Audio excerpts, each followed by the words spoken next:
Hallelujah. परमेश्वर ने कहा अब्राहम मेरी उपस्थिति में जलता जा और सिद्ध होता जा। उस टाइम कहा जब अब्राहम को बहुत अधिक बेटे की जरूरत थी, जब बातें सुन सुनकर कि मैं तुझे ये दूंगा वो दूंगा, शायद वो थक भी चुका होगा। और बाइबल कहती है उसे शक रूपी ये भी विश्वास हो गया था कि अब मेरे कोई भी बेबी नहीं होगा। और जब परमेश्वर उसके सामने प्रकट हुए और परमेश्वर ने कहा मेरी उपस्थिति में चलता जा और सिद्ध होता जा, तो परमेश्वर ने उसे सिर्फ खिजाने के लिए ये बात नहीं बोली। जैसे एक व्यक्ति बहुत प्यासा हो और आप उस व्यक्ति के पास जाके बोले अच्छा तू चौथे कमरे में जाके लेट जा, या चौथे कमरे में चला जा, या तू फलाने घर में चला जा, सब ठीक हो जाएगा। वो बोलेगा मैं प्यासा हूं भाई, मैं प्यासा हूं, मुझे पानी चाहिए, अपनी सलाहें मत दे। पर उस बंदे को ये नहीं पता कि अगर वो चौथा घर बोल रहा है यहां से चला जा, तो उसी घर में पानी है। कितने मेरी बात को समझ रहे हैं? अगर परमेश्वर ने अब्राहम को कहा था कि मेरी उपस्थिति में चलता जा और सिद्ध होता जा, तो उसके पीछे परमेश्वर का एक रीजन था कहने का, क्योंकि तेरे बेटे होने की प्रॉब्लम ये है कि अभी तक वो नहीं हुआ क्योंकि तू सिद्ध नहीं। जैसे तू सिद्ध होगा, जैसे तू परफेक्ट होगा और हर एक हुक्म को मानना शुरू कर देगा, मैं तेरे घर में वही बेटा दूंगा जो तुझे चाहिए।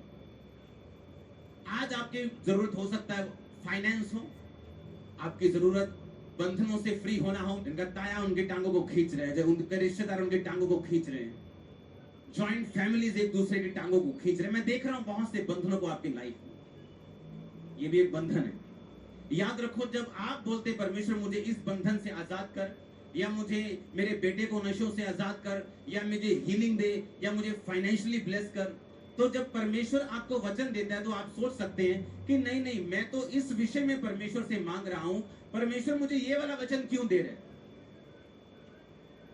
अब्राहम भी ये बात बोल सकता था कि नहीं परमेश्वर मुझे ऐसा कुछ बता जिससे मेरे बेटा हो जाए, मुझे ऐसी बात बता, मेरे सामने प्रकट होकर तू ऐसा बोल कि जा दिन रात के 40 रोजे रख, मैं तुझे संतान दे दूंगा।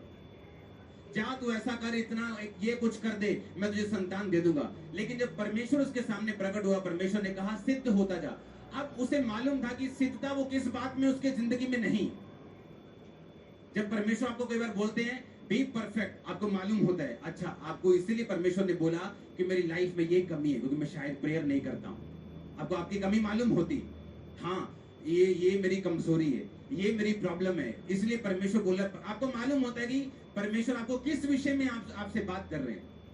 अब्राहम को मालूम था कि परमेश्वर किस विषय में उससे बात कर रहे हैं, इसलिए उसने कुछ नहीं कहा। वो जान चुका था कि परमेश्वर मुझसे कहता है मैं सिद्ध हो जाऊं, अपनी जिंदगी की कमियों को निकाल दूं, ताकि जो कोई आशीष प्रभु ने मेरे लिए रखी हुई है वो बिना किसी रुकावट के मेरी जिंदगी में आ सके। अब जो वचन मैं आपसे बात करूंगा, जिस वचन के बारे में, उस वचन को तोड़ने के कारण मैं आपको कहता हूं कि दुनिया की अगर जितनी भी मिनिस्ट्रीज गिरी हैं वो उसके कारण गिरी हैं। 90% विश्वासी उस कमी के कारण गिरे हैं। और अगर इस कमी के ऊपर आप कब्जा कर लें, इस कमी के ऊपर अगर आपने काबू पा लिया, आपके लाइफ में बहुत सी ऐसी प्रॉब्लम्स हैं, बहुत सी ऐसी दिक्कतें हैं, वो चली जाएंगी और ब्लेसिंग्स एंटर करेंगे। आप सोचते हैं कि परमेश्वर मुझे फाइनेंशियली ब्लेस करने के लिए किसी बंदे को भेजेगा जो 50 लाख का बैग लिए हुए मेरे पास आएगा, लेकिन कई बार परमेश्वर ऐसा ब्लेस नहीं करता। कि शायद कुछ ऐसा हो जाए, लेकिन कई बार परमेश्वर ऐसे काम नहीं करता, क्योंकि बाइबल कहती है उसके काम करने में और हमारे काम करने में जमीन और आसमान का फर्क है। उसके सोचने में और हमारे सोचने में जमीन और आसमान का फर्क है। हालेलुया। निर्गमन 20 उसकी 24 आयत को पहले मैं पढ़ूंगा। मेरे लिए मिट्टी की एक वेदी बनाना और अपनी भेड़ बकरियां गाय बैल की होम बलि और मेल बलि को उस पर चढ़ाना। जहां जहां मैं अपने नाम का स्मरण कराऊंगा वहां वहां आकर तुम्हें आशीष दूंगा। लोग बोलते हैं क्यों चर्च में जाना जरूरी है? घर बैठे भी तो इबादत हो सकती है, घर बैठे परमेश्वर का नाम लिया जा सकता है। लेकिन बाइबल कहती परमेश्वर ने कहा मेरे लिए एक वेदी यानी एक परमानेंट स्थान बनाना और वहां पर अपने भेंटों को चढ़ाना, और जहां जहां मैं अपने नाम का स्मरण कराऊंगा वहां वहां मैं आपको आकर आशीष दूंगा। क्या आप नहीं जानते आज आप यीशु मसीह के नाम का स्मरण कर रहे हैं? किसका नाम लिया जा रहा है आज यहाँ पे? बोलो, किसकी वजह से हो रहे हैं? यीशु मसीह की वजह से। तो किसका नाम हम याद कर रहे हैं? तो बाइबल कहती है जहां जहां यीशु मसीह का नाम याद किया जाएगा वहां वहां मैं तुम्हें आकर क्या दूंगा, आशीष दूंगा। और मेरे लिए एक स्थान बनाना जहां पर तुम अपनी भेंटों को चढ़ाना और मेरे नाम को याद करना, और जहां जहां मेरा नाम लिया जाएगा वहां वहां मैं आकर तुमको आशीष दूंगा। इसलिए जो चर्च में लोग आने वाले लोग होते हैं वो हमेशा ज्यादा आशीषित होते हैं उनसे जो कभी कभी चर्च में आते हैं। उनकी स्पिरिचुअल लाइफ ज्यादा प्रोटेक्टेड होती, उनकी स्पिरिचुअल लाइफ ज्यादा एनलाइटेंड होती, ज्यादा वो देख सकते हैं, उनकी स्पिरिचुअल आई ज्यादा ओपन होती और वो चीजों को अच्छी तरह से समझ सकते हैं जो आम लोग नहीं समझ सकते। अब्राहम की आशीष मिलने में और ना मिलने में अब यही फर्क रह गया था कि कौन सी ऐसी चीजें थी जो उसके आसपास हो रही थी जो अब्राहम की आत्मिक समझ में नहीं आ रही थी। और परमेश्वर से कह रहा था कि उस समझ में लेके आ उन चीजों को, अपनी कमियों को निकाल तो मैं तुझे वहां पर आकर आशीष दूंगा। परमेश्वर ने इन 10 हुक्मों को पुराने नियम में दिया। लोग बोलते पुराने नियम के 10 हुक्म खत्म हो चुके, ऐसा नहीं। सारे हुक्म खत्म नहीं हुए। बलियां अब नहीं चढ़ती क्योंकि यीशु मसीह बलि खुद अपनी चढ़ाकर हमें बलियों से फ्री कर गया। विश्राम दिन हम अब नहीं मनाते क्योंकि यीशु मसीह के जी उठने के बाद वो शनिवार की बजाय संडे हो गया, ग्रेस का दिन हो गया। लेकिन बाकी आज्ञाएं, तू खून ना करना, 13 आयत, तू व्यभिचार ना करना, तू चोरी ना करना, किसी के विरुद्ध झूठी साक्षी ना देना, किसी के घर का लालच ना करना, ये अभी भी वैसी की वैसी है। जबकि कुछ आज्ञाएं इनमें से ऐसी हैं जिनको यीशु मसीह ने नए नियम में और कड़ा कर दिया और मजबूत कर दिया और ज्यादा कठिन कर दिया। निर्गमन 20 की जो 10 आज्ञाएं हैं उनमें से जो 7वीं आज्ञा है वो है तू व्यभिचार ना करना। और अगर हम इस पुराने नियम की आज्ञा को नए नियम में 5 मत्ती 5 उसकी 27 में पढ़े, मैं सिर्फ पढ़ूंगा, आप सुनेंगे।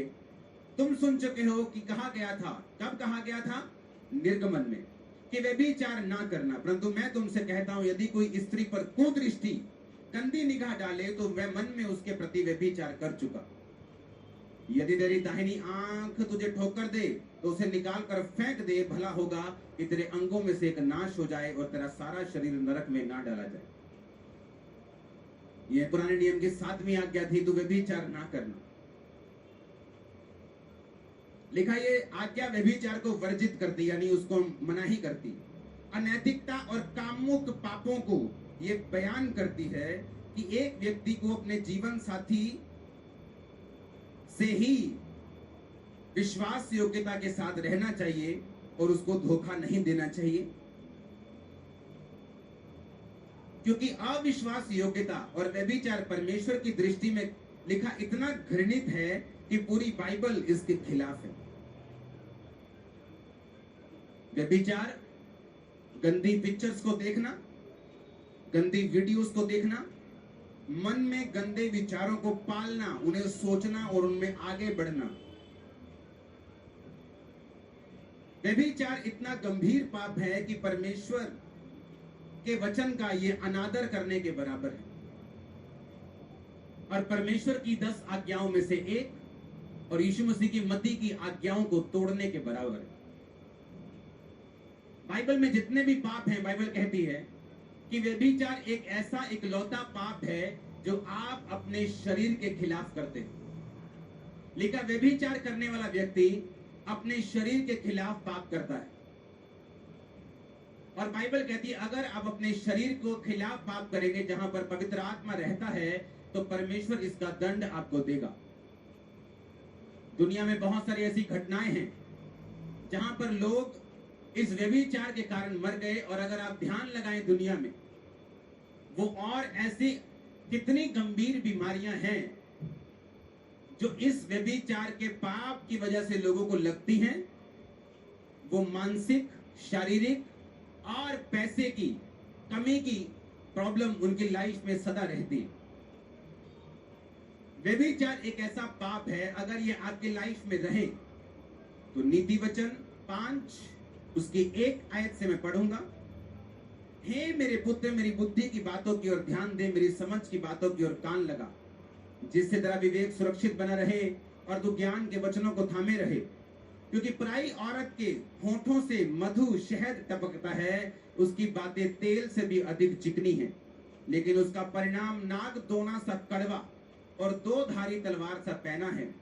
उसके पांव मृत्यु की ओर बढ़ते हैं, उसके पग अधोलोक तक पहुंचते हैं, इसलिए उसे जीवन का समथर पथ नहीं मिल पाता। उसके चाल चलन में चंचलता है, परंतु वह उसे आप नहीं जानती। परमेश्वर ने कहा कि बुराई औरत जिसके होठों से मधु टपकता है, वो फुसलाने वाली, वो अट्रैक्ट करने वाली। लेकिन बाइबल कहती है ऐसे लोगों को जीवन का समथर पथ, यानी कभी भी उनका जीवन सीधा नहीं रहता। अगर आप व्यभिचारी लोगों को देखें, उनके लाइफ में हमेशा ट्रबल रहेगा। उसने लिखा कि उसे जीवन का समथर पथ नहीं मिल पाता। फिर बंदे सोचते हैं यार डोले शोले तो बहुत थे यार, ऐसा कैसे बीमारी हो गई। लोग सोचते हैं यार बड़ा पैसे वाला है, इसको ये ऐसा क्यों हो गया। लेकिन बाइबल कहती जो व्यभिचार में है उनको जीवन का सीधा रास्ता कभी नहीं मिल पाता। वो अपने बिजनेस में कभी सेट नहीं होते, क्योंकि सीधा रास्ता बाइबल होने नहीं देती। वो अपने परिवार में सीधे नहीं हो पाते, अपनी सेहत में सीधे नहीं हो पाते, अपनी सेवकाई में तक में सीधे नहीं हो पाते। ऐसी सेवकाई हैं जो बढ़ा ली मसे से, लेकिन करेक्टर ना होने की वजह से उन्हें गवा दिया। क्या चाहते हैं परमेश्वर ऐसा कि आप 10 साल चर्च आए, मसा कमाएं, सामर्थ कमाएं, इज्जत कमाएं और एक पाप में अपना सारा कुछ गवा दें। परमेश्वर तो ऐसा नहीं चाहते, लेकिन शैतान ऐसा चाहता है, क्योंकि शुरू से उसे मेहनत को व्यर्थ करने का एक लालसा है उसके अंदर। बाइबल कहती मुझ में की गई मेहनत व्यर्थ नहीं जाती, लेकिन मुझसे बाहर नहीं। और शैतान जानता है आपकी मेहनत व्यर्थ कैसे करनी, पाप में गिरा के। लिखा उसे जीवन का समथर पथ नहीं मिल पाता, उसे जीवन का सीधा रास्ता नहीं मिल पाता। जो लोग व्यभिचार में रहते हैं, पुराने नियम में लिखा था तुम व्यभिचार मत करना। आपको क्या लगता है परमेश्वर ने आपको बोर करने के लिए ऐसा बोला? क्योंकि परमेश्वर जानता है कि ये शैतान के हथियार हैं, ताकि आपको जीवन का समथर क्लीन सीधा रास्ता ना मिल पाए, आप इधर उधर भटकते रहें, आपकी जिंदगी में शैतान काम करता रहे। ये शैतान की योजना थी। बाइबल कहती है दाऊद की जिंदगी में व्यभिचार के अलावा पूरी दुनिया में, पूरी लाइफ में कोई पाप नहीं पाया गया, और उस पाप के दूरगामी परिणाम थे क्या? उसके घर में तलवार चली, क्योंकि उसने बेतशेबा के पति को तलवार से मारकर उसे अपना कर लिया। नातान नबी आके बोलता है दाऊद तेरे पास परमेश्वर कहता मैंने सब कुछ दिया और मैं और भी बहुत कुछ देने वाला था। व्यभिचार शैतान का एक हथियार था कि दाऊद की जिंदगी में इतना कुछ था, परमेश्वर कहता मैं अभी और भी देने वाला था। यानी परमेश्वर जब आपको चुनता है, अनएंडिंग ब्लेसिंग्स उसके दिल में आपके लिए रहती। आप सोचते हैं अच्छा मेरे पास अब 100 एकड़ है, अच्छा मेरे पास अब 10 लाख लोग हैं। परमेश्वर कहता नहीं, तो शुरुआत है। मैं तो अभी बहुत कुछ देने वाला था, मैं तो अभी 1 करोड़ देने वाला था, मैं तो अभी तेरे को 5 करोड़ रूहें देने वाला था। ये तो अभी शुरुआत थी। मैं तो तेरे को और बड़ा बिजनेस देने वाला था, मैं तो तेरी चंगा करने वाला था। सोचो परमेश्वर आपसे क्या कहता होगा। और परमेश्वर ने कहा तूने बेतशेबा को अपना करके उसके पति को तलवार से मरवा दिया, इसलिए अब तेरे घर में भी तलवार चलेगी। और बाइबल कहती है उसके घर में तलवार चली, उसके अपने बेटे ने दूसरे सौतेले भाई को मार दिया और उस परिवार में खून हुए, और वो परिवार दाऊद के भी खिलाफ हुआ, फिर उसका खून हुआ और ये खून चलता रहा, क्योंकि दाऊद ने व्यभिचार का पाप किया। उसे जीवन का समथर पथ नहीं मिला। माफी मांगने पर माफ कर दिया गया, लेकिन रास्ता सेम नहीं रहा। माफी मांगने में मिल जाती, लेकिन अब आप रास्ता वो नहीं। जो आप सीधे रास्ते फगवाड़ा से लुधियाना जा रहे थे, अब आप सीधा नहीं जा पाएंगे। आपको होशियारपुर जाना पड़ेगा, गढ़शंकर जाना पड़ेगा, घूमना पड़ेगा और फिर वहां आना पड़ेगा, क्योंकि ये आपने चुना, परमेश्वर ने नहीं। उसने कहा उसे जीवन का सीधा रास्ता नहीं मिल पाता जो लोग व्यभिचार करते हैं। लिखा इसके परिणाम दूरगामी और गंभीर होते हैं। नीति वचन 6 मैं 23 से पढ़ूंगा, आप उसे 26 से देखेंगे। आज्ञा तो दीपक और शिक्षा ज्योति और सिखाने वाले की डांट जीवन का मार्ग है, ताकि तुझको बुरी स्त्री से बचाए और पराई स्त्री की चिकनी चुपड़ी बातों से बचाए। उसकी सुंदरता देखकर अपने मन में अभिलाषा ना कर, वह तुझे अपने कटाक्ष में फंसाने ना पाए, क्योंकि वैश्यागमन के कारण मनुष्य टुकड़ों का भिखारी हो जाता है। व्यभिचारिणी अनमोल जीवन का अहेर कर लेती है। मैं ऐसे लोगों को जानता हूं जिनकी जिंदगी में परमेश्वर की योजना थी कि उन्होंने सेवा करनी थी, यहाँ पे बड़े बड़े काम करने थे, लेकिन व्यभिचार के कारण मैंने उनको निकाला यहां से। लोग घरों में बैठे अभी ऑनलाइन देख रहे होंगे, क्योंकि बाइबल क्या कहती है? व्यभिचारिणी अनमोल जीवन का शिकार कर लेती है। बोलो, शिकार कर लेती है।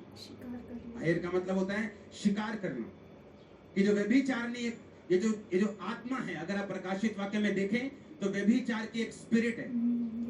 बाइबल कहती है एक दुष्ट आत्मा है जो हर वक्त परमेश्वर के दासों के पीछे और विश्वासियों के पीछे लगी रहती। आप नहीं जानते, मैं पूरी दुनिया घूमा हूं, मुझे मालूम है कौन रियल प्रॉफिट है, कौन रियल अपोस्टल है, कौन रियल पास्टर है, मुझे मालूम है। मैं जानता हूं लोग कितने धोखेबाज हैं, कितने व्यभिचारी हैं, कितने चोर हैं, मैं सब जानता हूं। और मुझे मालूम है एंड क्या होगा उनका, क्योंकि बाइबल कहती व्यभिचारिणी अनमोल जीवन का शिकार कर लेती। लिखा, क्या हो सकता है कोई अपने छाती पर आग रख ले और उसके कपड़े ना जले? क्या हो सकता है कोई अंगारों पर चले और उसके पांव ना झुलसे?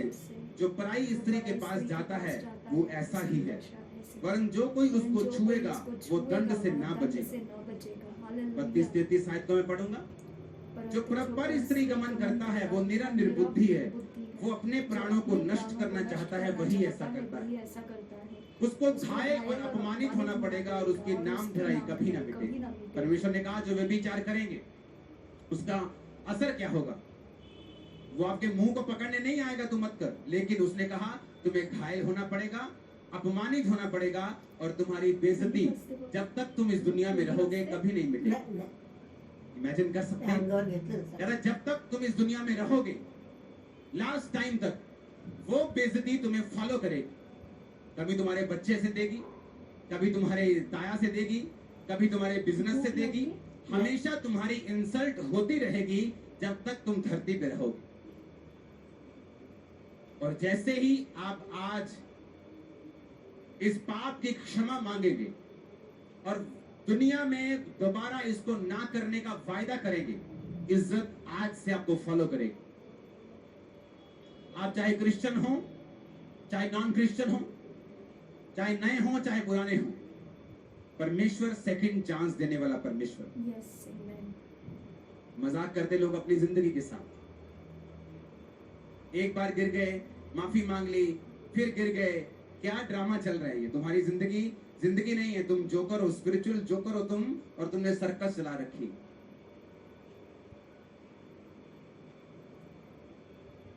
नए नियम में पौलुस कहता तुम घमंड करते हो कि ऐसा व्यक्ति हमारे बीच में, इसकी 5 गर्लफ्रेंड्स हैं। वाह! कहता ऐसा व्यक्ति निकाल दिया जाए, शरीर के विनाश के लिए शैतान को सौंप दिया जाए।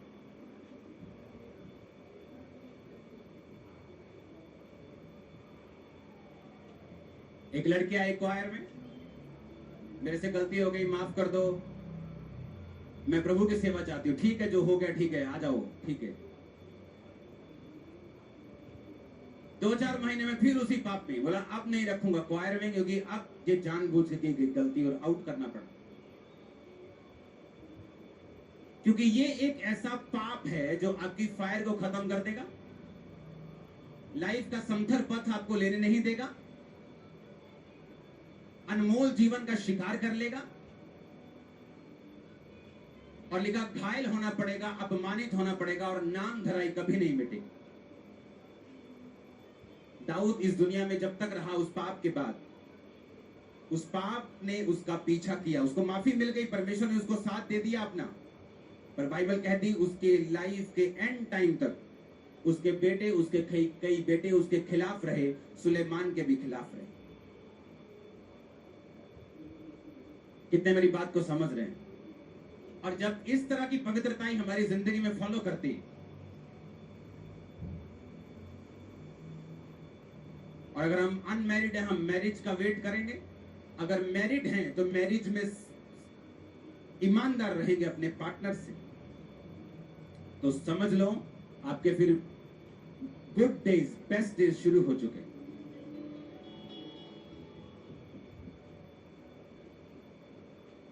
क्योंकि बाइबल कहती है इसके परिणाम दूर वाले। इसके परिणाम कौन से हैं? दूरगामी और गंभीर।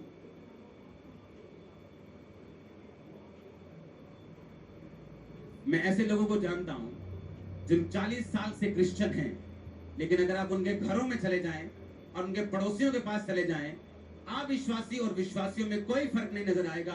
कारण है पवित्रताई में ना रहना। क्योंकि यही पवित्रताई है जो अट्रैक्ट करती है परमेश्वर के फेवर को, जो खींचती है परमेश्वर के मसे को, जो खींचती है परमेश्वर के अनइमेजिनेबल, जो आप मैं इमेजिन नहीं कर सकते, ऐसा फेवर, ऐसी ब्लेसिंग आपके परिवार पे, फाइनेंस पे आती है। क्योंकि आपको लगता है, मैंने लोगों को पाप छोड़कर बढ़ते हुए देखा है, चंगा होते हुए देखा है, आजाद होते हुए देखा है। क्योंकि पाप छोड़ने से ही कई बंधन ऐसे हैं जो आपकी जिंदगी से आसानी से निकल जाते हैं। वैश्यागमन के कारण लिखा, मनुष्य टुकड़ों का भिखारी बन जाता है।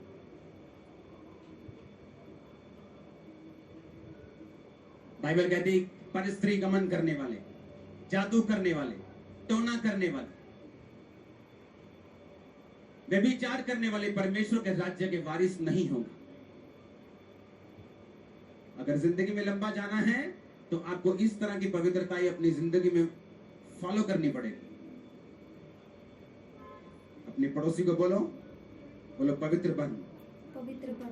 परमेश्वर के वचन का अनादर मत कर, परमेश्वर के वचन का अनादर मत कर। क्योंकि तू परमेश्वर का उत्तराधिकारी क्योंकि तू परमेश्वर का नहीं बन सकता अगर तू अपना जीवन वेश्याओं के हाथ में और व्यभिचारियों के हाथ में दे दे। हालेलुया।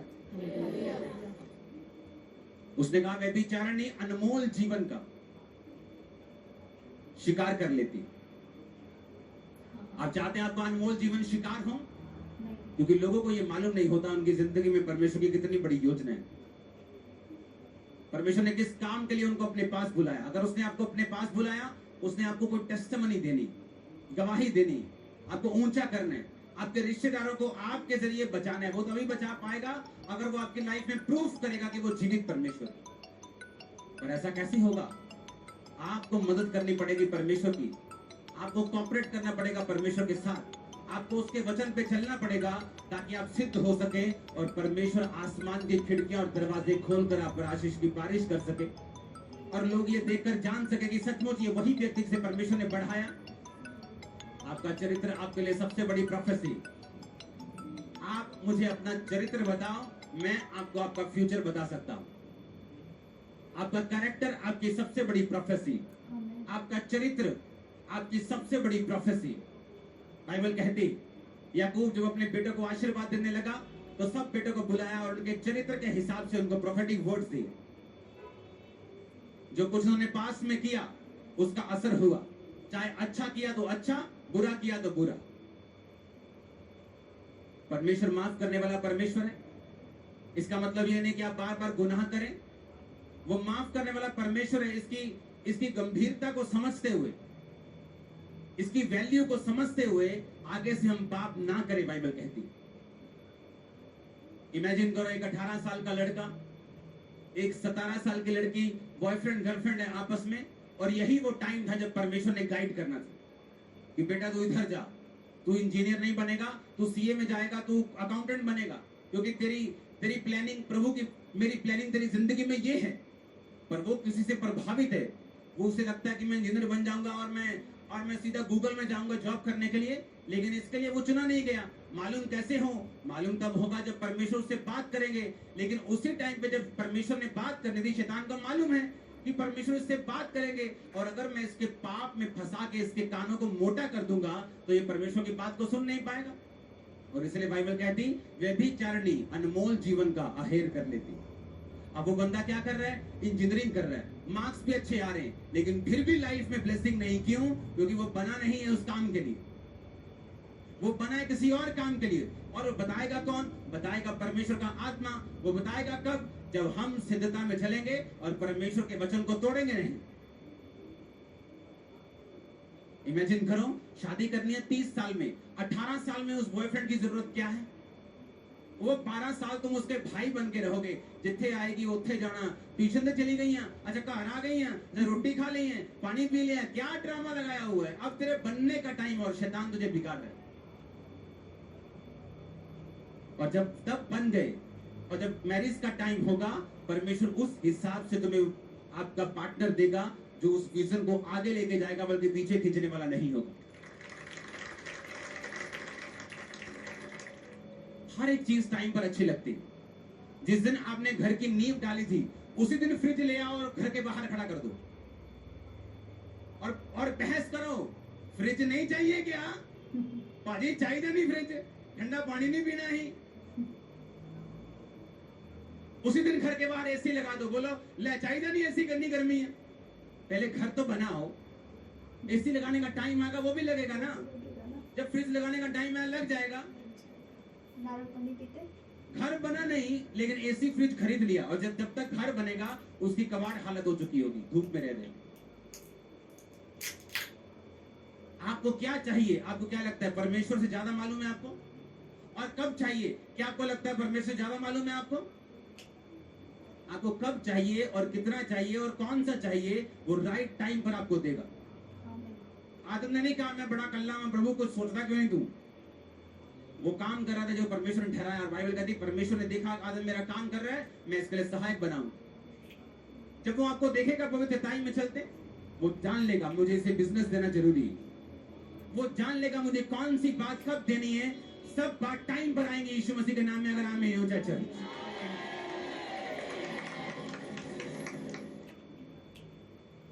क्योंकि हर एक चीज का बाइबल कहती है धरती के नीचे एक समय है। डायपर तभी अच्छे लगते जब बच्चा 6 महीने का और साल का। हर चीज समय पे अच्छी लगती, और जब टाइम आएगा आपकी लाइफ में ऐसा, तो परमेश्वर समय पर आपको हर एक चीज मुहैया करवाएगा। तब तक क्या करना? बाइबल कहती जो यहोवा की बाट जोहते वो नया बल प्राप्त करते जाएंगे। वो उकाबों के समान उड़ेंगे, दौड़ेंगे और श्रमित होंगे, चलेंगे और थकेंगे नहीं। तो यहोवा की बाट जोहते, कौन यहोवा की बाट जोहता है? कि मैरिज के लिए यहोवा की बाट जोहना, ब्रेक थ्रू के लिए यहोवा की बाट जोहना। वो जंगली गधे की तरह सूंघते नहीं फिरना। मैरिज कहां करें? लड़कियां सूंघते फिरो और लड़के सूंघते फिरो, कहां मिलेंगे? बाइबल कहती है यहोवा की बाट जोहना, वो तुझे तेरे बल को क्या करेगा? नया करेगा। जो यहोवा का इंतजार करते हैं उनका बल नया करता, वो काबों के समान उड़ेंगे। सुनो, दूसरे दौड़ेंगे थक जाएंगे, कहता तो दौड़ेगा और थकेगा नहीं, श्रमित नहीं होगा। मैंने एक्साइटेड फ्रेंड्स देखे, एक्साइटेड फ्रेंड्स जिनको शादी की इतनी एक्साइटमेंट थी, मैं देखकर हंसता था उनको। मैं बता नहीं सकता वो क्या क्या करते थे रूम में। शादी की एक्साइटमेंट।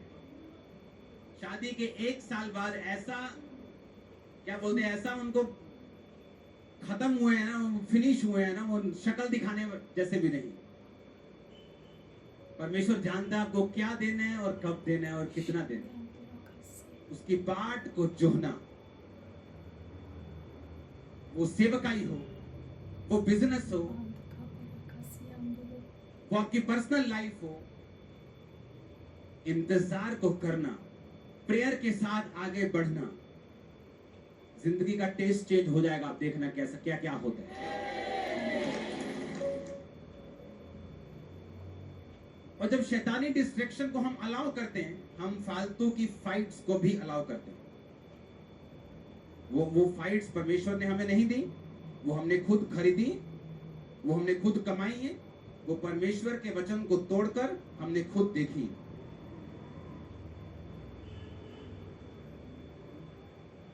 और उसने कहा कामुकता, व्यभिचार कलीसिया के अंदर सहन ना किया जाए। लेकिन मैं ऐसी कलीसियाओं को जानता हूं जहां ऊपर से लेकर टॉप से लेकर नीचे तक लोग व्यभिचार में। परमेश्वर का गिफ्ट काम करना अलग बात है, उसका कैरेक्टर अलग बात है। एक व्यक्ति गिफ्ट लेके प्रभु से कैरेक्टरलेस हो सकता है, लेकिन गिफ्ट वैसे ही काम करेगा। इसलिए अंत के में परमेश्वर ने कहा, वो कहेंगे हमने तेरे नाम से ये किया वो किया, और परमेश्वर बोलेगा मैं तुझे जानता भी नहीं। अगर आप चाहते हो आपकी लाइफ का बेस्ट ना खोए और वही आपको मिले जो आपके लिए डिजाइन किया गया है, आज से आप पवित्रताई में जिएंगे यीशु मसीह के नाम से। और मर्जी आपकी है, मैं आपको पकड़ने वाला थोड़ी हूं घर आके। मैं आपको वचन दे सकता हूं, क्योंकि अगर मैं पीछा नहीं कर सकता, ये वचन आपका पीछा करेगा। आपको मालूम होगा अब बढ़ना मेरे हाथ में है, आशीष लेना मेरे हाथ में है, आगे जाना मेरे हाथ में। ऐसे लोग भी हैं जो आए चर्च लेकिन घूम इस समय वंडरलैंड में रहे होंगे। और सोचो जब लाइफ में वो मांगेंगे इमरजेंसी में, और वो रोएंगे और परमेश्वर हंसता होगा। आपको देखना होता है शैतान कहां से आपको अटैक करता है। अपने शरीर के अपना चाल, अपनी ढाल इस तरह से बना के रखनी है कि आप किसी के लिए पाप का कारण ना हो। और अगर कोई आपको भरमाने की कोशिश करे तो आपको मालूम हो ये शिकार करने आया है। बात छोटे होने की या बड़े होने की नहीं। बाइबल कहती दाऊद अपने परिवार का त्यागा हुआ बच्चा था, सबसे अलग थलग काम करने वाला, छोटू मोटू काम करने वाला, लेकिन प्रभु ने उसे चुना। पता है क्यों? पवित्रताई के कारण। उस जेल में भी यूसुफ छुड़ाया गया, क्यों? पवित्रताई के कारण। पवित्रताई एक ऐसा हथियार है, अगर आपने इसे अपना लिया, आपकी लाइफ का बड़े से बड़ा बंधन एक दिन टूट जाएगा। आपको मालूम क्या? वो बड़े से बड़ा क्यों ना टूटने में, चाहे उसे 10 साल लग जाएं, वो बात अलग है। परमेश्वर की योजना के ऊपर निर्भर करता है। वो 1 साल में टूटे कि 10 साल में के 1 दिन में टूट जाए, वो प्रभु पर निर्भर करता है। उसकी योजना के हिसाब से हर एक बंदे के लाइफ में अलग अलग। लेकिन मैं आपको हथियार दे रहा हूं, मैंने इसे अपनाया है, मैंने इसे यूज किया है, मैंने इसका असर देखा है। पवित्रताई एक ऐसा हथियार है, अगर आप इसे यूज करेंगे, अपनी लाइफ का सबसे बड़ा बंधन आप टूटते हुए देखेंगे। आमीन। वो कोई भी हो सकता है, बीमारी हो सकती है, परिवार का हो सकता है, फाइनेंशियल हो सकता है, एनीथिंग।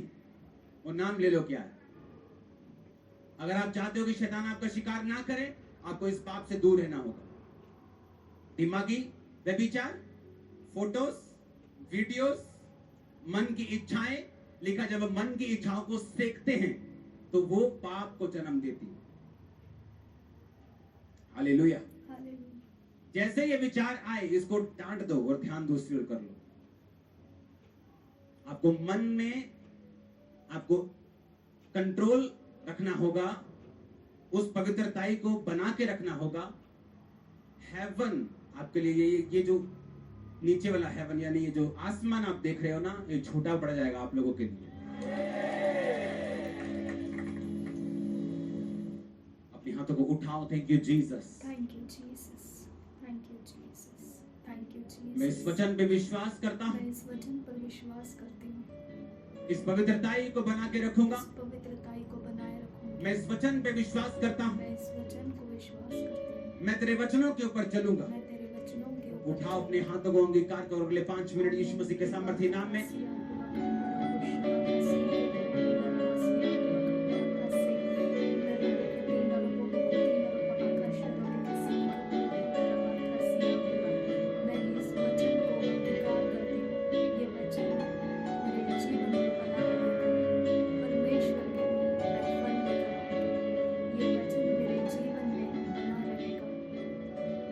जब मैं कहूंगा आप घुटनों पे तब आएंगे, अभी नहीं।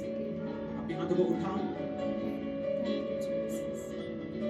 सुनो मेरी बात, आज जो ऑयल आप रिसीव कर रहे हो, ये आपकी हेल्प करेगा इस होलीनेस में रहने के लिए। आप देखना, आप एक योद्धा की तरह चले। कई बार मैं इसलिए बोलता हूँ कि खंबरा चर्च में जो वचन मैं देता हूँ, ये सिर्फ विश्वासियों के लिए नहीं, ये पास्टर्स के लिए।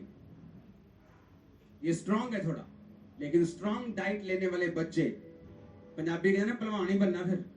हाँ, मैं खुदा के छू हमें तू छू। तेरी हजूरी में खड़े हैं, तेरी हजूरी में खड़े हैं, हमें नजर आ तू, ऐ खुदा के रूह, तू हमें तू ऐ खुदा के रूह, तू हमें तू ऐ खुदा के रूह, तू हमें तू ऐ खुदा के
तेरे मसाके आदि हो जाए तेरे मसाके आदि हो जाए तेरे मसाके आदि आज में हमारे दुआ महके तेरी खुशबू तेरे हमारे दुआ महके तेरी खुशबू आज में हमारे दुआ महके तेरी खुशबू तेरे हमारे दुआ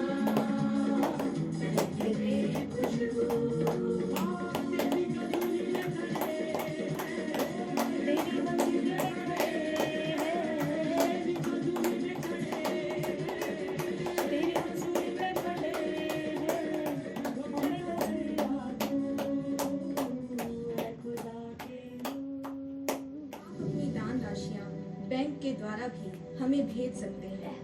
खाता धारक का नाम अंकुर नरूला मिनिस्ट्री सोसाइटी, खाता number 00718800000102, Swift code YESBINDP, IFSC code YESB 000071। विदेश से दान राशियां भेजने के लिए आप इस नंबर पर संपर्क कर सकते हैं 8264269562। आप अपनी दान राशियां हमें ICICI बैंक के द्वारा भी भेज सकते हैं। खाता धारक का नाम अंकुर नरूला मिनिस्ट्री सोसाइटी, खाता number 246805000116, IFSC code ICICI 002468, branch Nakodar road, Jalandhar. विदेश से दान राशियां भेजने के लिए आप इस नंबर पर संपर्क कर सकते हैं 8264269562। अधिक जानकारी के लिए आप हमारे प्रार्थना लाइन नंबर पर संपर्क कर सकते हैं 0181520777। आप हमें फेसबुक पर भी फॉलो कर सकते हैं। हमारा एड्रेस है www.facebook.com/ankurnarulaministries। ट्विटर पर फॉलो करने के लिए हमारा एड्रेस है www.twitter.com/apostleankur। आप हमें YouTube पर भी फॉलो कर सकते हैं। हमारा YouTube एड्रेस है www.youtube.com/ankurnarulaministries। हमारी वेबसाइट है www.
Psalm 37, verse 31. भजन संहिता 37 31वां वचन।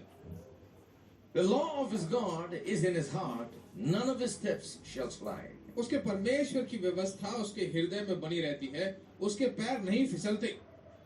I like the psalmist David very much. मुझे भजन संहिता वाला दाऊद बहुत पसंद You है। know, I like Abraham a lot. मुझे अब्राहम बहुत पसंद है। I got a lot of friends over here. बहुत सारे दोस्त हैं मेरे यहाँ पर, I get together with them a lot उनके साथ बहुत मिलता जुलता हूँ, and dig a lot of stuff from them. उनसे बहुत सारा Abraham is मालूम one guy I like very much. Abraham मुझे बहुत पसंद आता है। I never leave him for more than one day. एक दिन से ज्यादा मैं उसे नहीं छोड़ता, I'll always come back to him हर दिन उसके पास आ जाता हूँ। because he's so full of rich information about what to live, what it means to live by faith. क्योंकि विश्वास में जीने का मतलब क्या है, उसके पास बहुत सारी ऐसी सच्चाइयाँ हैं। ठीक है, So I like Abraham. तो मुझे अब्राहम पसंद है, I like Paul. मुझे पौलुस I पसंद है। like to preach verse by verse. Paul. पौलुस के वचनों को लेकर एक एक वचन करके मुझे पसंद प्रचार करना But पड़ता this is apart from Jesus. है। यीशु से अलग ये सब है।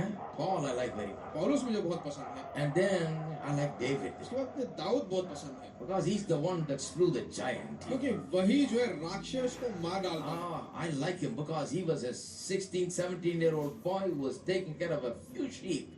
He was an insignificant fellow, became a king. देखिए वो 16 साल 17 साल का एक लड़का, छोटा सा लड़का जो अपने छोटे से भेड़ों की देखभाल कर रहा था, वह बहुत बड़े राक्षस को मारता है। Amen? Amen. And he became a king. और वह राजा The भी बन Bible गया। says by the time he died, he was in grand old age, very wealthy and had great honor in his country. Bible कहता है कि जब वह मरा बुजुर्ग था, उसके बाल सफेद हो गए थे और बहुत ही धनी धनवान राजा बनकर वो मरा। Hello. Hello, I like him. मुझे बहुत पसंद है। Somehow I know there's something right with that guy.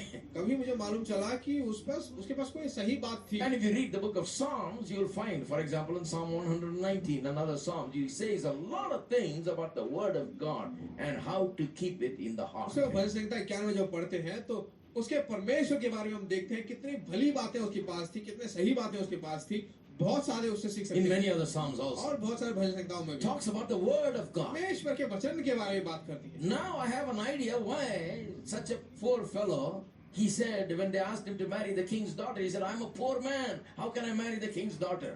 अब ये गरीब राजा जो है, जब उसे कहा गया कि राजा की बेटी शादी करे, तो गरीब तो है, पर वो कहता है कि मैं कैसे But the शादी poor करूं? man is no more a poor man. He's a rich king. और वो गरीब आदमी जो है, गरीब नहीं रहा बल्कि धनी राजा He बन चुका told है। his son just before he died, he said, I got gold and silver and precious stones and all of the things. And he says, I'm giving so much, something like $500-600 million worth personal donation to build the temple. And then he says, I got gold that I have no time to count. I have heaped it and kept it for you देखिए, to तब use. ये दाऊद जो है बहुत बुजुर्ग हो चुका, बूढ़ा हो चुका था, तो वो कहने लगा कि अपने बेटे को बुलाकर कि मैंने सोना चांदी बहुमूल्य पत्थर सब रखे हुए हैं, ये मैं तुझे देता हूँ, तू जाकर परमेश्वर के लिए, इस जीवित परमेश्वर के लिए भवन बना, उसके लिए घर बना, ताकि वह उस पे आकर वास करे। और सोना चांदी ढेर के रूप में वो रखने लगा। I want to know how this guy became like that. मैं जानना चाहता हूँ कि कैसे ये व्यक्ति ऐसा बना। I stop and think about these guys. I say, my God, what is that, man? What did you do? मैं रुक कर सोचता हूँ कि इस आदमी में ऐसी क्या बात है, क्या ऐसे बना दिया इसे, How did you become like that? कैसे वो ऐसे बन गया। This is a rags to riches story of one of a kind. देखिए, एक इस तरह की कहानी है जो भिखारी से धनवान राजा बन गया। How did he become like that? कैसे वो ऐसे बन गया। I search everywhere, but here in Psalms, you get a clue to what was so special about him. हर जगह मैं इसे पढ़ता हूँ, पर यहाँ पर मुझे क्लू जैसा मिलता है और उसे पकड़ बचा Because in the Psalms, he gives the highest estimate of the Word of God. He considers the Word as the greatest thing in the whole world. भजन संगीता में जो है परमेश्वर के वचन को एक उच्च श्रेणी का ऊंचा स्थान देता है। Hello? Hello, Are you there? आप हो? So as you read Psalm 119, when you get home today, you read it. He talks about the Word. भजन से 119 को जरा पढ़कर देखे घर जाने के बाद, वहाँ पर परमेश्वर के वचन के बारे में बात करता How है। many references to the Word? Just list what all he says about the Word. वचन को लेकर कितने रेफरेंस उसने दिए हैं, उसे एक लिस्ट बनाकर देखिए। He understands the power of the Word. He understands the glory of the Word, the precious nature of the Word. वो परमेश्वर के उस वचन के सामर्थ्य में और उसमें जो बहुमूल्यता है, उसको वो समझता है। And he says about the Word thy word have I hid in my heart that I may not sin against और thee. वह कहता है कि तेरे वचन को मैंने मेरे हृदय में छुपा रखा है, क्या मैं उसे He भूल has जाऊंगा? found how to overcome his sins and sinful nature and everything. वह जान चुका है कि कैसे उस पाप के उस स्वभाव को He has जीत पाए। discovered the power of the word. उसने जान लिया है, खोजा है कि परमेश्वर And की look at सामर्थ what it क्या says. The है। law of his God is in his heart. None of his steps shall slide. वो कहता है कि परमेश्वर की व्यवस्थाएं जो है मेरे हृदय में है, कभी मैं उसे फिसलूंगा नहीं। What is a steps sliding? ऐसा क्या कदम है जो फिसलने लायक है? That means setbacks in life. इसका मतलब है जिंदगी में पिछलावट। The modern English is setbacks. English में बताया जाए तो सेटबैक्स है। So he says, when the law of God is in a man's heart, there shall be no कहता setbacks. है कि अगर परमेश्वर की व्यवस्था एक व्यक्ति के हृदय में हो तो वह कभी पीछे नहीं हट सकता, हार नहीं सकता। He climbs and higher and higher and higher and glory to glory. Faith to faith he goes. वह और ऊंचा चलने लगता है, महिमा से महिमा पाने लगता है, No sliding down. कभी पीछे नहीं हटता। A lot of people say, well, brother, I go up one step, come down 9 steps. बहुत सारे लोग कहते हैं मैं एक कदम ऊपर चढ़ता हूँ ब्रदर, 2 कदम नीचे उतर जाता हूँ। He's telling for those people. उन्हीं लोगों के लिए कह रहा है। He says, you don't want to slide down? वो कहता है कि क्या तुम नीचे फिसलना You नहीं don't want चाहते? any setbacks? क्या तुम्हें कोई पिछावट नहीं You चाहिए? want progress? क्या तुम्हें उन्नति चाहिए? You want increase? क्या आपको वृद्धि चाहिए? You want to be fruitful and multiply? क्या आप वृद्धि पाकर फलदायक बनना चाहते हो? You want to grow every day by day? क्या तुम और वृद्धि पाकर अति महान बनना चाहते हो? Every day do you want to increase? क्या दिन ब दिन आप वृद्धि चाहते हो? He says, if a man will have the word in his heart, his steps will not वह slide. कहता है कि अगर एक व्यक्ति के मन में वचन हो तो उसके कदम कभी नहीं फिसलेंगे। Oh, glory to God. ओ परमेश्वर की महिमा हो। How can we go wrong with this kind of a thing? इस तरह की चीज को लेकर कैसे हम गलत हो सकते हैं? See what? That's why we don't have to seek for riches. We don't have to run after money. We don't have to do all the things that worldly people do. We need to seek the kingdom of God that is in our hearts by seeking the word by which the kingdom operates. देखिए इसीलिए हमें जो धन के पीछे नहीं भागना चाहिए, ऐश्वर्य के पीछे नहीं भागना चाहिए, वरन परमेश्वर के राज्य को खोजना चाहिए। क्यों? इसीलिए कहा गया है कि अगर तुम परमेश्वर के राज्य को खोजोगे तो अन्य वस्तुएं तुम्हारे लिए मिला दी जाएगी। Then the money will be heaped at your feet. मैं कहता हूँ फिर पैसे जो है तुम्हारे पांव तले ढेर बनकर रहेगा। Hello, hello, are you there? क्या आप हो? Instead of going after money, pursuing money, and scrounging and scraping and fighting and shoving and pushing and doing all these things, I'm teaching something wonderful and spiritual. Seek first the kingdom of God that's in your देखिए heart. पैसों के पीछे भागने, फिसलने के लिए, उधर से खरोंचने के लिए, इधर से निकालने के लिए, उधर से निकाल कर कड़ी मेहनत करके इधर उधर भागने की बजाय यहाँ कहा गया परमेश्वर के राज को खोजो तो बाकी सब वस्तुएं तुम्हारे लिए मिला दी जाए। I say to you, all these things shall be added आज तुमसे कहता हूँ ये सब वस्तुएं तुम्हारे लिए मिल जाएंगी in abundant measure. बहुतायत रूप में। Amen? हमें Attend to the kingdom inside. परमेश्वर के राज्य को देखिए, ध्यान दीजिए। Because when this grows inside, then there will be multiplication and increase. क्योंकि जब ये तुम्हारे अंदर बढ़ने लगेगा तो अपने आप वृद्धि होने Turn to लगेगी। Deuteronomy. मेरे साथ बोलिए व्यवस्था विवरण। Deuteronomy 11. व्यवस्था विवरण 11वां अध्याय। Deuteronomy 11, let me read to you verse 19. व्यवस्था विवरण 11वां अध्याय 19वां वचन। Verse 18 onwards. Yeah. Therefore shall ye lay up these my words in your heart and in your soul, and bind them for a sign upon your hand, that they may be as frontlets between your eyes. इसलिए तुम ये मेरे वचन अपने अपने मन और प्राण में धारण किए रखना और चिन्ह के रूप में अपने हाथों पर बांधना, और वे तुम्हारी आंखों के मध्य में टीके का काम दे।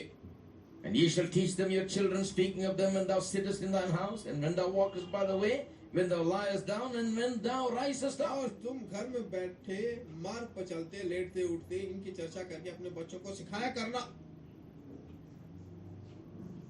Thou shalt write them upon the doorposts of thine house and upon thy gates. और अपने घर के चौखट के बाजुओं और फाटकों के ऊपर लिखना। Hello. Low, It's telling you how you must put the word before your children all the time. कहा गया कि कैसे तुम अपने बच्चों के सामने परमेश्वर के वचन को बोलते रहो, सिखाते रहो। Put the word before them. वचन को पहले सामने Talk रखो। about the word when you rise up and when you sit down, when you lay down and all of that. जब तुम उठते हो, बैठते हो, लेटते हो, जाते हो, आते हो, परमेश्वर A वचन lot को of बोलो। people talk about how we don't have this and how we don't can't afford that and how we are so poor and we don't have this and that. बहुत सारे लोग जो है अपने बच्चों को बोलते हैं कैसे हम इसे खरीद नहीं सकते, उसे नहीं खरीद सकते, ये नहीं दे सकते, वो नहीं दे सकते, कमियों के बारे में बोलते हैं। What are you talking about in your house? घर में क्या बोलते हो, अपने घर में क्या बातें करते हो? See, you are the one that is teaching the wrong stuff to your children. क्योंकि तुम जो है अपने बच्चों को गलत सिखा रहे हो। That's why you need to know. You need to put the word as you sit down, rise up, lay down.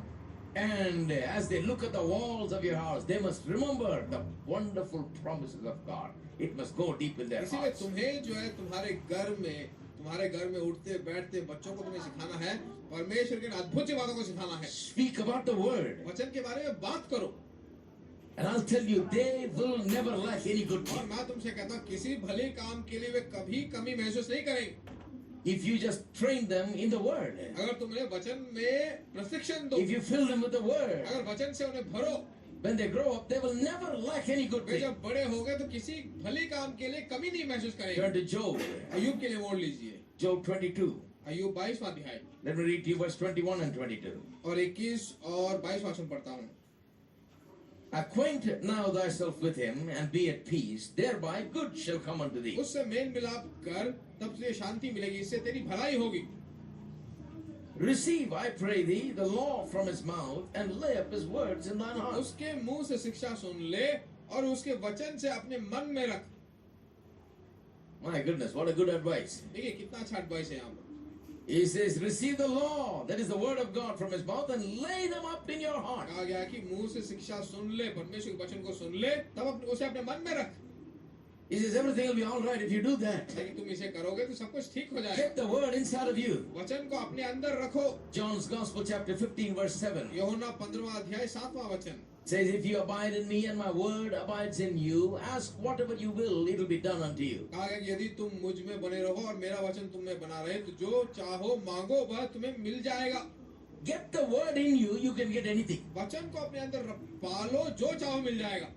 That's what it's saying. वही कहा गया यहाँ। If you abide in me and my word abides in you, ask whatever you will, it will be done. कहा कि तुम मुझ में बने रहो और मेरा वचन तुम में बना रहे तो जो चाहो मांगो Now, वह तुम्हारे the लिए हो way it is जाएगा। said is like this. One great Bible teacher says, it says, it shall be done unto कहा you. गया एक बहुत बड़े बाइबल के अध्यापक ने बताया है कि जो कुछ तुम मांगोगे वह तुम्हारे लिए हो जाएगा। Now, in what way? किस रीति से? It says, even if what you're asking is not available in the whole universe, it will be done, made specially कहता for कि you. अगर इस पूरे संसार में जगत में जो तुम मांग रहे हो वह नहीं होगा तो आपके लिए स्पेशल रूप में तुम्हारे लिए वो उपलब्ध किया जाएगा, ले लिया जाएगा। I have no problem believing that. इसे विश्वास करने में कोई समस्या नहीं I'm है। a ready believer. मैं तैयार विश्वासी। You know why I believe that? मालूम है क्यों मैं इसे विश्वास करता Because हूँ? there was a time there was nothing in the whole world, and the Word created everything. क्योंकि एक ऐसा समय था इस दुनिया में जब कुछ भी नहीं था, वचन ने सभी चीजों को बनाया। Amen. आमीन। There was no light, the Word created light. कोई उजाला नहीं था, वचन ने उजाला No बनाया। firmament, the Word created the कोई world. उजाला नहीं था तो वचन ने उजाला बनाया। No sun, moon, and the stars, the Word created कोई it. सूरज तारे चंद्रमा नहीं था, वचन ने There बनाया। was no birds, no fish, no animals, Word created. कोई पक्षियाँ, कोई मछलियाँ, कोई जानवर नहीं थे, वचन ने सभी चीजों को बनाया। Everything was created by the Word. सब कुछ जो है वचन के द्वारा बनाया गया। So I have no problem in believing that if I have the Word, whatever I need, even if it's not available in the whole world, it can be created for me. तो मेरे लिए कोई समस्या नहीं है, मैं जो कुछ मांगू वह इस दुनिया में नहीं होगा तो भी जो है मैं विश्वास करता हूँ कि मेरा परमेश्वर उसे मेरे लिए दिलाएगा। Hello. Hello, Specially made for me. Special रूप से मेरे लिए बनाया जाएगा। Because the Word created everything, and the Word will create even today. It has not lost its power. क्योंकि वचन ने जो है इतना सामर्थ पाया है कि वह जरूर मेरे लिए बना कर देगा। That's why the Bible says, in the beginning was the Word. इसीलिए बाइबल कहता है कि आदि में वचन था। The Bible doesn't say, in the beginning was gold and silver. Bible नहीं कहता कि आदि में सोना और चांदी था। Doesn't say, in the beginning was dollars ये भी नहीं कहा कि आदि में डॉलर्स था or rupees. या फिर रुपये थे। It says, in the beginning was the Word. कहा गया है कि आदि में वचन था। When there was nothing, there was only the Word. जब कुछ भी नहीं था तो वहाँ पर वचन था। Gold and silver and every precious thing, everything that is available under the earth today, by way of rich resources came into being by the word. सोना चांदी और भूमि के नीचे जो भी जो है बहुत ही उपजाऊ चीजें हैं वो सब हमारे लिए है। There was nothing, वहाँ पर कुछ नहीं था, but God was rich. पर परमेश्वर धनी था। How can he have nothing and be rich? कैसे कुछ भी नहीं हो वहाँ पर धनी हो सकते हैं? Because he had the word which had the ability to make everything. Therefore God was rich क्योंकि always. उसके पास एक ऐसा वचन था जो परमेश्वर की क्षमता से भरा हुआ था, जो सभी चीजों को ला सकता था। Hello. Hello, If you have the word, अगर आपके पास वचन है, I declare to you, you are rich. मैं तुमसे कहता हूँ कि आप धनी हो। The word, if you use the word, you will have no room to contain the blessings of God. इस वचन को तुम उपयोग करोगे तो तुम्हारे पास कमरे नहीं होंगे। Look at the Bible language. Bible की भाषा को देखिए। Have you ever noticed that? क्या आपने कभी इसे ध्यान से Did देखा I है? open the windows of heaven and pour out a blessing which you will have no room to उसने contain? कहा है कि आकाश के झरोखे खोलकर तुम्हें आशीषों से भरपूर करेगा कि तुम्हारे पास पर्याप्त जगह नहीं होगी कि उन आशीषों को Honor the रखे। Lord with the first fruit of all your substance and all your increase. अपने पहले फल को लेकर परमेश्वर का आदर करो, तभी वृद्धि पाओगे। Your barns shall be filled with plenty and your vats shall overflow. और तुम्हारे भंडार भर जाएंगे, तुम्हारे सभी भरी हुई चीजें जो है बहने Give लगेंगी। and it shall be given unto you, good measure, pressed down, shaken together, running over, shall men pour into your दिया bosom. करो कि तुम्हें दिया जाएगा, हिला हिला कर दबा दबा कर उभरता हुआ मनुष्य तुम्हारी गोदी में डालेंगे। The Lord shall make you 1,000 times more than what you are today. जो तुम आज हो उससे 1000 गुना परमेश्वर तुम्हें आशीष This देगा। is Bible. ये बाइबल है। You'll have no room at all. कोई जगह आपके पास नहीं होगी। With the word, you can fill your life with वचन everything. के द्वारा तुम अपने जिंदगी को भर सकते हो। That's why the word is called the ultimate good thing. इसीलिए वचन को कहा गया है कि आखिर में भली चीज वही है। This is how the kingdom operates. ऐसा ही राज्य काम करता है। The kingdom that's in your heart and my heart operates by the word. हृदय जो तुम्हारे मन में हम मेरे मन में है उस वचन के द्वारा काम करता है। And you put the word and keep them in the midst of your heart, that produces जब तुम everything. इस वचन को लेकर तुम्हारे हृदय के बीच में रखते हो तो वो सब कुछ तुम्हारे लिए उपजाऊ बनाता है। Tell God to send on 10,000 rupees, brother. प्रार्थना करो कि परमेश्वर को 10,000 रुपए भेजे brother. He says, I'll give you the kingdom. वो कहता है कि मैं राज्य तुम्हें दूंगा। How about hard cash, God? कैसे हार्ड कैश परमेश्वर, How about some gold? कैसे कोई सोना भेजे। If he drops it from there, your head will break. अगर वो वहां से डाले तो तुम्हारा सर टूट No जाएगा। gold is going to fall from heaven. कोई सोना स्वर्ग से नहीं गिरने वाला। No rupee notes, no dollar notes. कोई रुपये के नोट या फिर डॉलर के नोट God नहीं गिरने never वाले। says, I'll give you that. परमेश्वर कभी नहीं कहा कि मैं तुम्हें दूंगा वो। He says, it pleases me to give you the kingdom. वो कहता है कि मुझे भाया है कि मैं You're राज्य my दूंगा। child, I'll give you the kingdom. मेरे बच्चे हो, मैं तुम्हें राज्य दूंगा। When I give you the kingdom, you got the kingdom, literally. You got everything. The kingdom is yours. It's like giving the country and all of its wealth and riches into your जब वो hands. कहता है कि राज्य में दूंगा तो उस राज्य के सभी प्रकार के धन ऐश्वर्य सभी कुछ देने के बराबर है। वो कहता है कि मैं राज्य तुम्हें दूंगा। When he said, I'll give you the kingdom, then he meant, I'll give you everything that I've got. जब वो कहता है कि मैं राज्य दूंगा तो जो कुछ तुम्हें आवश्यकता है वह सब उसी में समा जाता है। Just imagine. जरा कल्पना करके God देखो। is saying, I'll give you everything I got. परमेश्वर कहता है कि जो कुछ मेरे पास है सब कुछ मैं दूंगा तुम्हें। If a local king called you and said, I'll give you the kingdom, एक लोकल राजा तुम्हें बुला के बोले कि मैं सब कुछ मैं दूंगा, you'll say, what? तो कहो क्या? That means he's going to give you all the gold, silver, all the land, all the houses, all the entire मतलब है कि kingdom. वो you know. सोना चांदी सभी प्रकार की जमीन जायदाद सब कुछ जो है तुम्हें देने वाला है। All the stuff he's going to give it. सारा माल तुम्हें देने वाला है And the power and the prestige and the authority and everything. और सभी प्रकार के सामर्थ अधिकार सभी प्रकार की चीजें वो तुम्हें देगा, Isn't that right? है कि नहीं? And your heavenly Father, the King of Kings, says it pleases him to give you the kingdom. और तुम्हारा पिता जो राजाओं का राजा प्रभुओं का प्रभु है वह तुमसे कहता है कि राज्य देना मुझे भाया I है। have decided, therefore, I want the kingdom and मैंने nothing else. निर्णय कर लिया है कि मुझे राज्य चाहिए और कुछ नहीं। If I got the kingdom, then I got everything. अगर मुझे राज्य मिल जाए तो मुझे और किसी चीज की जरूरत He नहीं। says, I will give you the kingdom, then I will ask for nothing less. I'll take the वह kingdom. कहता है कि मैं तुम्हें राज्य देता हूँ तो मुझे कुछ और नहीं चाहिए, सिर्फ राज्य चाहिए। Hello, hello, 25,000 rupees. 25,000 I'm not काफी है। asking too much. मैं कुछ ज्यादा नहीं मांग रहा, 25,000 मेरे लिए काफी है। In Christianity, it doesn't work like that. ईसाई धर्म में ऐसा काम नहीं Only करता, kingdom is given. सिर्फ राज्य ही तुम्हें दिया गया है। You get the whole package or you get nothing. आपको पूरा पैकेज चाहिए या कुछ भी नहीं चाहिए। You live in this kingdom and suffer with this kingdom. इस राज्य में रहकर इस राज्य में पीड़ा झेलना चाहते हो। But if you come to him, he says, I'll give you my kingdom. अगर आप उसके पास आओ तो वो कहता है कि मैं अपना राज्य तुमको Amen. देता हूं। आमीन। How many of you say, yes, I want the लोग kingdom? कहते हो कि हाँ मुझे राज्य चाहिए। More than anything else in this life. जिंदगी में कुछ और चीज से ज्यादा I want the kingdom. मुझे राज्य चाहिए। Where the word of God is the greatest thing. जहाँ परमेश्वर का राज्य बहुत बड़ी बात है। The word of God is the thing that creates everything. परमेश्वर का राज्य ही जो है ऐसी है जो सभी चीजों को उत्पन्न करती है। The kingdom operates by the word. परमेश्वर का राज्य वचन के द्वारा I'll काम take करता the kingdom. है। मैं उस राज्य को ले लूंगा। I'll work that word in my heart. मैं उस वचन को लेकर अपने हृदय में काम And करूंगा। I want that kingdom. और मुझे वह राज्य चाहिए।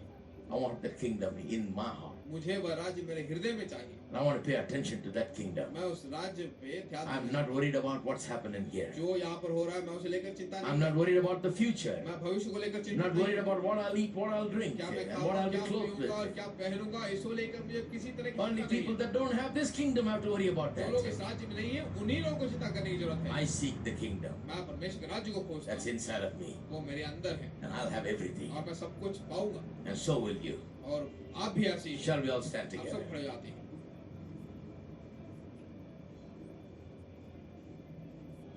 Let's lift up our hands and give thanks to अपने हाथ God. उठाकर परमेश्वर को धन्यवाद देते हैं। Father God, in Jesus' name we खुदा come. परमेश्वर यीशु के नाम से तेरे सम्मुख में आते हैं। Thank you for your word, O God. तेरे वचन के लिए तेरा धन्यवाद हो परमेश्वर। Thank you for your for our heavenly Father gives us the kingdom itself. हमारा स्वर्गीय पिता जो हमें अपना ही राज्य देता है इसलिए तेरा Nothing धन्यवाद। less than the kingdom itself. राज्य से कुछ और कम नहीं बल्कि राज्य हमें देता है।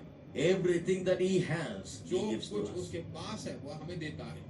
I pray that every heart will rejoice over मैं this. प्रार्थना करता हूँ कि सच्चाई को लेकर हर People's lives will be खुशी से changed. लोग की जिंदगियां बदल जाएं। That people will seek the kingdom more than anything else परमेश्वर के लोग जो परमेश्वर के राज्य को और ज्यादा And the ज़रूरत से kingdom. ज़्यादा बढ़कर मांगे। of God in their heart will provide and meet every need. और परमेश्वर का राज्य जो है उनके सभी मांगों को जो उनको आवश्यकता है सभी चीजों को प्रदान करे। They'll have more than enough. अपनी मांग से भी ज्यादा बढ़ पाए And they will increase and multiply and grow every day. और वे वृद्धि पाए बढ़ने लगे हर दिन बढ़ोतरी पे Be चले fruitful.